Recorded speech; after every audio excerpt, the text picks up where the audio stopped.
தன் சித்தியுடன் ஏற்பட்ட பிரச்சனை காரணமாக ஆந்திராவில் செட்டில் ஆன அஞ்சலி அடுத்த ரவுண்டுக்கு தயாராகிவிட்டார்.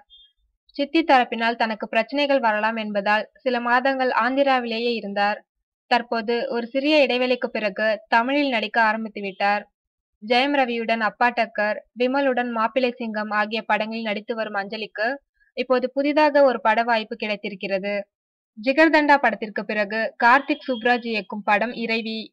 விஜய் சேதுபதி, எஸ்.ஜே. சூர்யா, பாபி சிம்ஹா, கருணாகரன் என ஆகியோர் முக்கிய வேடங்களில் நடிக்கும் இந்த படத்தில் அஞ்சலி முக்கிய வேடம் ஒன்றில் நடிக்க இருக்கிறார். திருக்குமரன் என்டர்டைன்மெண்ட் நிறுவனம் தயாரிக்கும் இறைவி படத்திற்கு கதாநாயகிக்கான தேர்வு நடைபெற்றுக் கொண்டிருக்கிறது. முதல் கட்டமாக அஞ்சலி நடிப்பது தற்போது உறுதி செய்யப்பட்டிருக்கிறது. இந்த மாத இறுதியில் இறைவி படத்தின் படப்பிடிப்பில் அஞ்சலி கலந்து கொள்கிறார். அதற்குள் மற்ற கதாநாயகிகள் தேர்வு செய்யப்படுவார் என எதிர்பார்க்கப்படுகிறது.